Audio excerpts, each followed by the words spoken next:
দখলদার ইসরায়েলের প্রধানমন্ত্রী বেনিয়ামিন নেতানিয়াহু অসুস্থ হয়ে হাসপাতালে ভর্তি হয়েছেন। স্থানীয় সময় সোমবার সন্ধ্যায় দেশটির রাজধানী তেল আবিবের হাদাসাহ আইন কেরেম মেডিকেল সেন্টারে নেওয়া হয়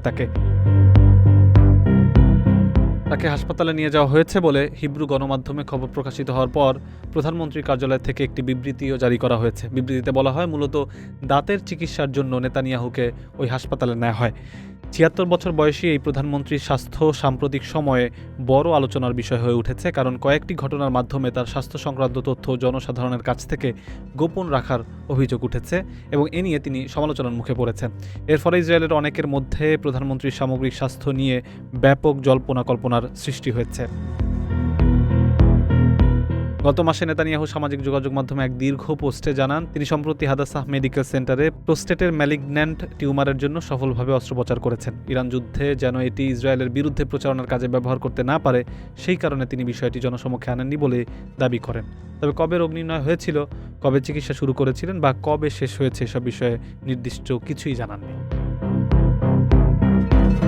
নেতানিয়াহুর ঘোষণার সঙ্গে তার বার্ষিক স্বাস্থ্য প্রতিবেদন এবং ক্যান্সার নির্ণয় ও চিকিৎসা সম্পর্কিত একটি অতিরিক্ত নথিও প্রকাশ করা হয়। তবে সেই প্রতিবেদনে অর্ধেক পৃষ্ঠা জুড়ে মাত্র 5টি অস্পষ্ট বিষয় ছিল এবং এটি কোন বছরের প্রতিবেদন সেটিও উল্লেখ করা হয়নি। এছাড়া কোনো নথিতেই হাসপাতালের লোগো বা আনুষ্ঠানিক চিকিৎসা বিবৃতির ইঙ্গিত ছিল না।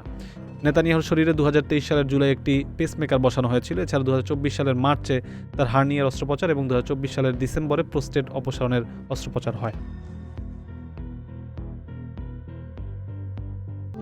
প্রবাসীদের জন্য নির্মাণ হচ্ছে দেশের প্রথম স্মার্ট সিটি, যেখানে থাকছে স্কুল, মসজিদ, হাসপাতাল, সুইমিং পুল, হেলিপ্যাড, পাঠাগার, জিম, সুপারমার্কেট, শিশু পার্ক সহ সকল নাগরিক সুবিধা।